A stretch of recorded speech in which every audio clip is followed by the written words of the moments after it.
আসসালামাইকুম ভিউয়ার্স, রেহেনার রান্নাঘরে আপনাদেরকে স্বাগতম। আশা করি দেশ ও প্রবাসে যাই যেখানে আছেন আল্লাহর রহমতে ভালো আছেন, সুস্থ আছেন। আজকে আমি আবার একটা দারুণ মজার রেসিপি নিয়ে চলে এসেছি। আজকে আমি জিভে জল আসা একটা ভর্তা নিয়ে চলে এসেছি। রেসিপিটা দেখলে সবার জিভাতে জল চলে আসবে। আমি এখানে ফজলি আম নিয়েছি একটা। আমি আমটাকে পরিষ্কার করে ধুয়ে নিয়েছি। আমি আমটা এবার কুচি করে কেটে নিয়ে আসবো। কাঁচা আমের আমি ভর্তা করে দেখাবো। আমি আমটাকে কুচি করে কেটে নিয়ে আসি। আমগুলো আমি কুচি করে কেটে নিয়ে এসেছি। এখানে আমি একটা আম আমি কেটে নিয়েছি। এখানে একটা ফজলি আম আমি কুচি করে আমি কেটে নিয়েছি। আমি দুই রকম ভর্তা বানিয়ে দেখাবো। আমি দুইটা আম কুচি করে কেটেছি। এখানে আমি একটা আম আমি এভাবে আমি কুচি করে কেটে নিয়েছি। এখানেও আমি একটা আম আমি কেটে নিয়েছি লম্বা লম্বা করে। এটাও ফজলি আম, ওটাও ফজলি আম। এখানেও একটা আম আমি কেটে নিয়েছি, ওখানে আমি একটা আম কেটে নিয়েছি। আমি এবার ভর্তাগুলো বানিয়ে নেব। আমি এখানে দিয়ে দেব মরিচ। এই মরিচগুলা আপনাকে শুকনা খোলায় ভেজে নিতে হবে, নইলে পুড়িয়ে নিতে হবে। এটা তেল দিয়ে ভাজার প্রয়োজন নাই। আমি যেহেতু ভর্তাটা আমি একটু ঝাল ঝাল করব, আমি এখানে তিনটা আমি মরিচ দিয়ে দেব।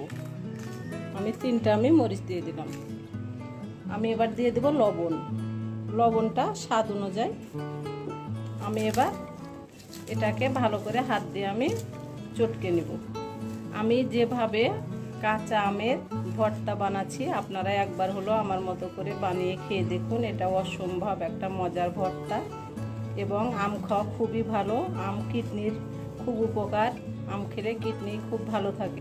আমার এটা চটকানো হয়ে গেছে। আমি এবার দিয়ে দেব চিনি।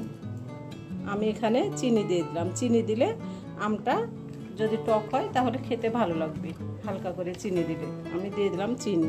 এখানে আমি অল্প করে চিনি দিয়ে দিলাম। আমি দিয়ে দেব বিট লবণ হাফ চামচ।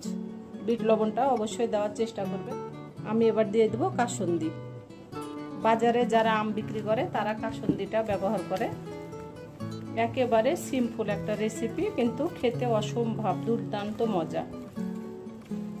এটা খেতে এত মজা যে বলার কথা না। এটা খুবই মজা হয়।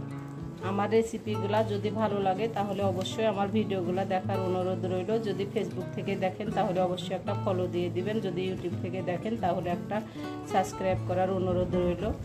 আর হাতে যদি সময় থাকে তাহলে অবশ্যই একটা শেয়ার করে দিবেন। আপনাদের একটা শেয়ার আমার অনেক উপকারে আসবে। আপনাদের কোনো ক্ষতি হবে না, কিন্তু আপনাদের একটা শেয়ারে আমি অনেক দূর এগিয়ে যেতে পারবো।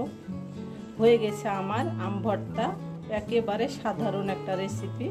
কাসুন্দি দিয়েছি আমি 2 চামচ। হয়ে গেছে আমার ভর্তা। আমি আপনাদেরকে পরিবেশন করে দেখাচ্ছি। আমি এবার আরেকটি ভর্তা করে নেব। এখানে আমি শুকনা মরিচ ভেজে নিয়েছি।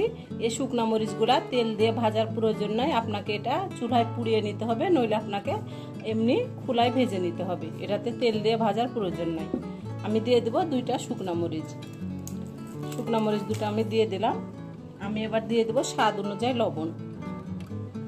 আমি লবণ দিয়ে আমি শুকনা মরিচ 2টা আমি চটকে নেব। আমার ভিডিওগুলো যদি ভালো লাগে তাহলে আমার ভিডিওগুলো দেখার অনুরোধ রইল। যদি ফেসবুক থেকে দেখেন তাহলে অবশ্যই একটা ফলো দিয়ে দিবেন। যদি ইউটিউব থেকে দেখেন তাহলে একটা সাবস্ক্রাইব করার অনুরোধ রইল। হাতে যদি সময় থাকে তাহলে অবশ্যই একটা শেয়ার দিয়ে দিবেন। আপনাদের একটা শেয়ারে আমি অনেক দূরে এগিয়ে যেতে পারবো। আমি এবার দিয়ে দেব বিট লবণ। এখানে আমি হাফ চামচ আমি বিট লবণ দিয়ে দিলাম।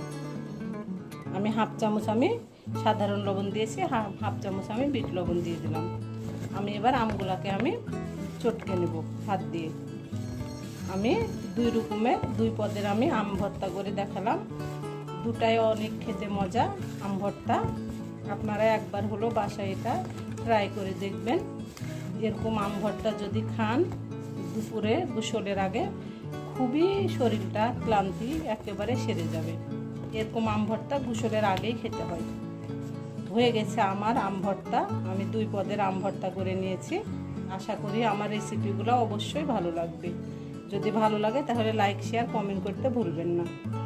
আমি এবার আপনাদেরকে পরিবেশন করে দেখাচ্ছি। আমার পরিবেশন করা আশা করি আমার রেসিপিটা অবশ্যই ভালো লাগবে। যদি ভালো লাগে তাহলে আমার চ্যানেলটিতে লাইক কমেন্ট শেয়ার করতে ভুলবেন না। বেশি বেশি করে সাবস্ক্রাইব করার অনুরোধ রইল। তাহলে আজকের মতো এখানে বিদায়। আবার অন্য কোনো রেসিপি নিয়ে আসবো। সবাই ভালো থাকবেন। আল্লাহ হাফেজ।